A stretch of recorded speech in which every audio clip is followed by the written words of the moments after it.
morning from Western Kenya. My name is Christine. I am a women director for 100 Humanitarian representing Western Kenya.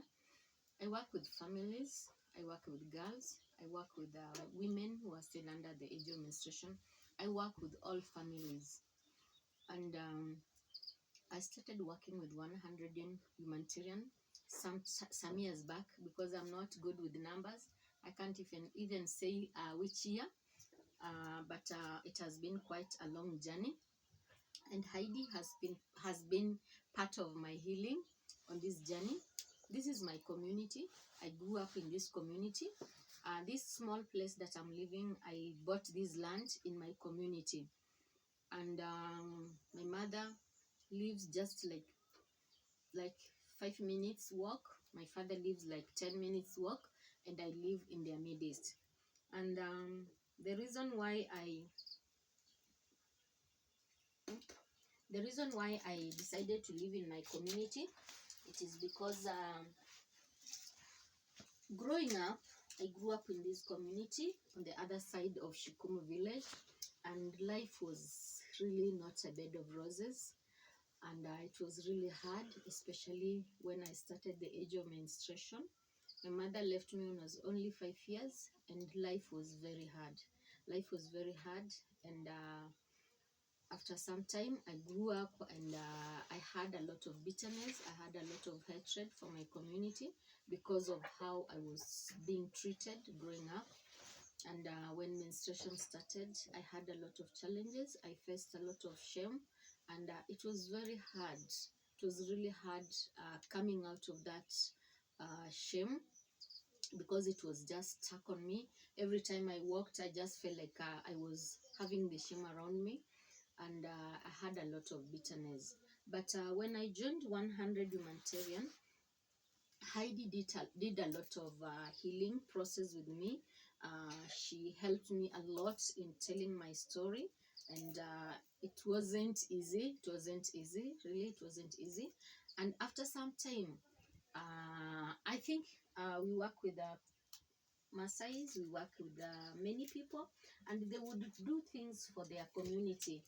But because of the hatred I had for my community, I never wanted to do anything for my community. Seriously, I never wanted to do anything for my community. But I had to talk a lot about my community and how I was treated and so many things. One day, I remember one day David came. David Centura. I don't know he was with who, but I think they came to Maasai's, and we had to go. They visited me at my village, and visited me at my village, and I said, David, can I bring you a soda? Because he saw me sending a child to buy a soda. And David said, no soda. I want water. And I was like, David, we don't have water in this compound. And he was like, are you serious? You don't have water? I said, we don't have water. And he said, like, why? Why don't you have water? I said, like, our spring water dried, so we don't have water. And he was like, Christine, you are not serious.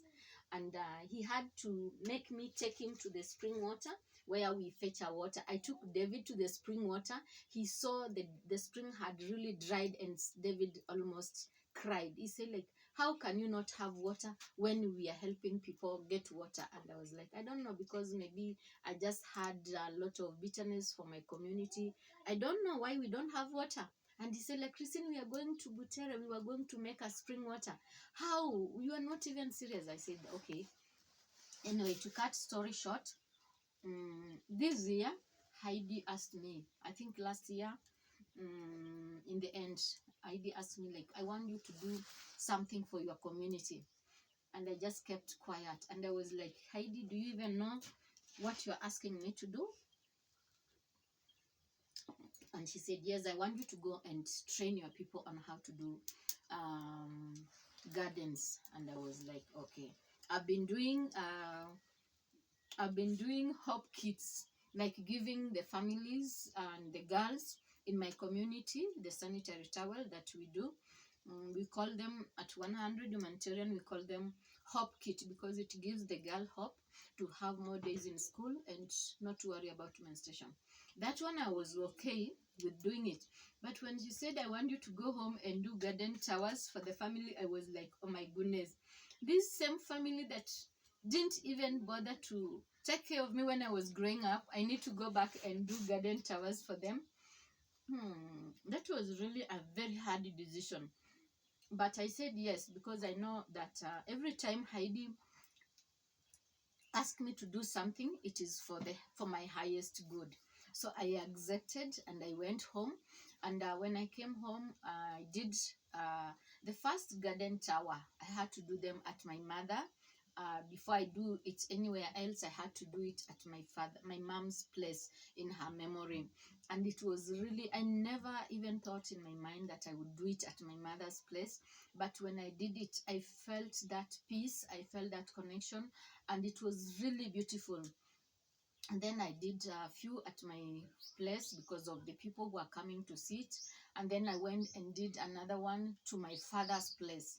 And this has really brought a lot of healing in my life. And every time I go to see to check my mom's garden tower, even though she's not there, I have my brother's children who are living there. Every time I go to check on this garden tower, sometimes I feel emotional, sometimes I cry because I miss my mom. Sometimes it's not even easy because I think like I wish mom was there to see what I'm doing to the community. And it has been a great journey. It has been a journey of healing, and it is beautiful. And every time I go back to see my dad, because I have to see my mom's garden tower, I have to go and see my father's garden tower. It has brought a lot of healing in my life, and I'm so grateful for 100 Humanitarian. I wouldn't say that the journey has been easy. It has been really hard, but I'm so grateful because every time I do this, it reminds me that I need to plant healing. I need to forgive. I need to let go. And every time I unplug the weeds from the garden's tower and I show the people how to unplug the weeds and how to plant good vegetable, it reminds me that me too, I need to create a healthy relationship with my community. I need to unplug those negative emotion, things that brings pain, and now I've learned to unplug those things. I have let them go, and now I am happy because now I can work with my community. I don't feel any resentment anymore. I've learned to love them, I've learned to support them, and every time I see them, I feel so happy, I feel so good because through this garden tower, I would say through this garden tower and through the vegetables and through the seeds, it has really put the puzzles together. And now I understand what Heidi Totten has been trying to do. Heidi has known me for the longest period, and every time she asks me to do something, I know there's something that she wants me to do it practically. So during this garden visit, site visit, I've come to realize that I'm healing a lot. I'm connecting a lot. I wouldn't have taken time to come and spend Easter holiday with my father, but because of this garden tower, it is bringing us together. It is now making me heal the pieces that was hurt.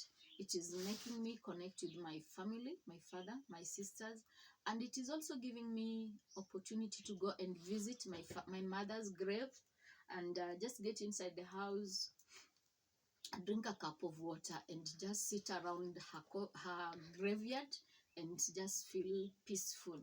So I would want to say that Garden Towers, Brian Paul, Usana Foundation, 100 Humanitarian, Heidi Totten, Marissa, Cindy, Becky Rogers, everyone who has been part of 100 family, you have helped me heal my life by telling my story. It hasn't been easy, but this time around, this Easter holiday, it brought out that beauty. It brought out that inner peace and that knowing that I am healing. I've healed a lot. and it has brought beautiful memories. Like, and I've been able to let go of the saddest part of my growing up, and now I'm embracing the new me, the new life, the new community, and the new journey of empowering my community. Thank you so much.